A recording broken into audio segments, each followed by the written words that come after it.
Jesse shot down the highway toward Dillard's house, his brow in a knot, his jaw tight. Without taking his eyes off the road, he leaned over, popped open the glove compartment, and dug out his pistol.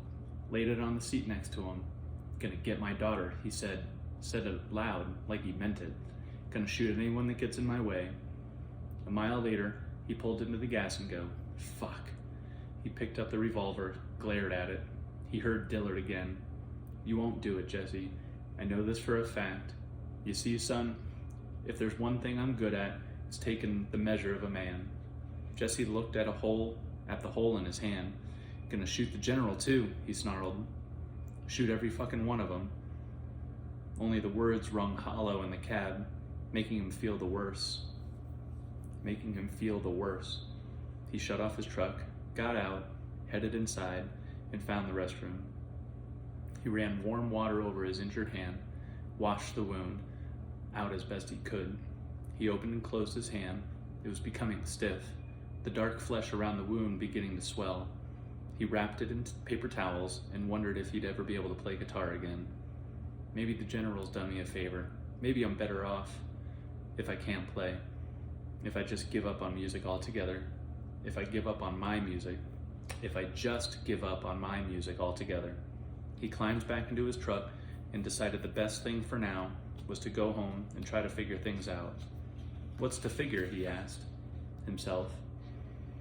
And again couldn't get Dillard out of his head. "I'd shoot him dead regardless, because that's what a real man does." Jesse got back on the highway and a few minutes later pulled into the King's Castle, splashing through slushy potholes as he drove up the hill, trying his best to clear his head. It was getting late in the day. Chet would be expecting him at the elementary school in a couple of hours, and if he didn't show up, things would get bad right away. Can't keep making these runs. Gonna end up in prison. Everywhere I turn is bad. What am I supposed to do? What the fuck am I supposed to do? He pulled the pack of cigarettes out from his breast pocket and fished for a smoke, but came up empty. He smacked the pack against the dashboard, knocking out a few crumbs of tobacco. Perfect. Just perfect. He wadded up the pack and chucked it to the floorboard. Well, shit, look at that. 2 enormous birds were circling low over his trailer. At first he thought they might be buzzards, but as he drew closer he could see they looked more like crows or ravens. He glanced at his trailer. What the fuck's going on now? The door to his trailer hung open. He caught movement within. Could just make out a hunched figure inside. It was digging through the boxes near the door, its back to him. It wore a dark jacket with the hood pulled up, and though Jesse couldn't see his face, he knew who his visitor was. He drove past without even slowing, even though he lived further up the road. He drove past without even slowing, as though he lived further up the road, hoping to hell it hadn't seen him. It was a dead end, so Jesse had no choice but to turn around. He pulled into the Tucker's drive, then backed out as casually as he could, doing his best not to draw any attention to himself. That's when he noticed another hooded figure. It shifted through the underbrush, over among the pine trees behind his trailer, its face low to the ground as though sniffing for something. Jesse glanced at Santa's sack on the floorboard and wondered if these creatures could smell it somehow. He grabbed the sack, intending to toss it out the window and just drive off, when the figure stood up and one clawed hand dangling from an outstretched wrist. It sniffed the air, then jerked its head towards him. It wore sunglasses even though the day was gray and overcast. It lifted up the shades, and there was no missing those eyes, burning orange and staring at Jesse, following his truck as it crept up the road. Jesse shoved the sack back down into the footwell and fought the urge to floor it. "Keep cool," he whispered. "Just keep cool." The devil man headed toward the road. Jesse avoided looking its way, but could sense its eyes, those piercing orange eyes staring at him as he passed. A little further now, just a little further. He kept it in his rear view mirror as it stepped out into the lane and followed him at a fast clip. Jesse returned his eyes to the road and let out a cry. There in the middle of the road stood another one of the bigger ones, one with horns, all covered in fur and carrying a spear. "Shit," Jesse yelled, cutting the wheel left. It slapped a palm on the passenger window, jogging alongside the truck and peering inside, smiling, revealing dirty teeth. Jesse gunned it. His wheels spun in the snow and gravel, giving him a second to regret pawning his good tires. Then he gained traction and the truck took off, quickly picking up speed as it bounced and bounded up the rough road. Jesse glanced in his rear view. They were gone. A heavy thud hit his camper, followed by tromping on the roof of the cab. The thing slid down the front windshield, gaining a perch on the hood. Again, it gave him that crooked smile. Its eyes alighted on the Santa sack, grew wide, and blazed to life like a stoked fire. It set back his head and let loose a long howl, more of a wail, causing all the hair on Jesse's arms to stand on end. Answering howls came from all around.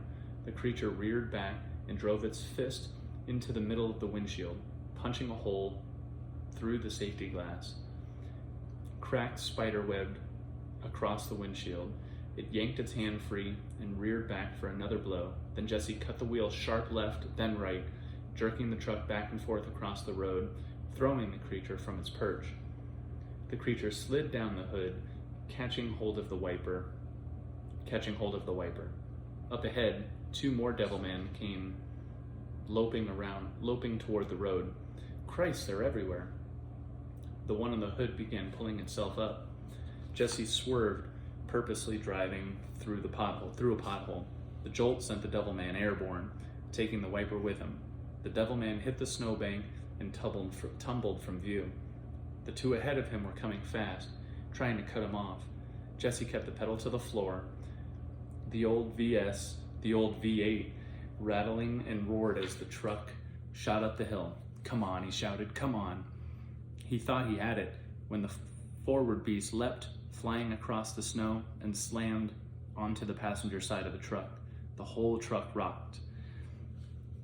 It caught the side mirror, grabbed the handle, and yanked the door open. Millie's garbage cans and nativity scene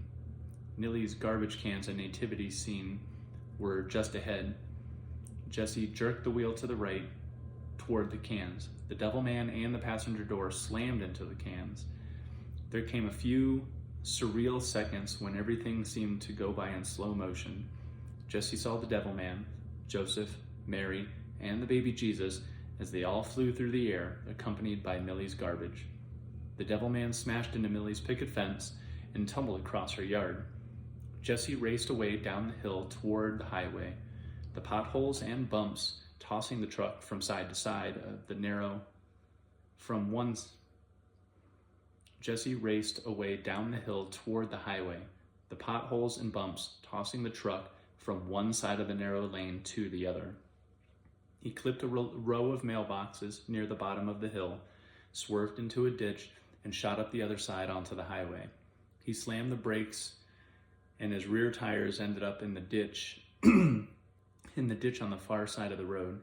Jesse found himself looking back the way he'd come, saw all 5 of them running and leaping as fast and agile as deer towards him, and their eyes, those eerie eyes, blazing and locked on him.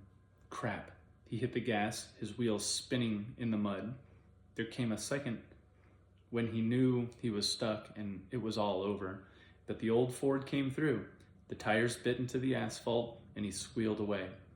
He caught one more glimpse of them far back down the highway. They showed no sign of slowing or giving up, and at the moment, Jesse understood that no matter how far he ran, he'd never escape those burning eyes, that they would be chasing him through his nightmares for the rest of his life.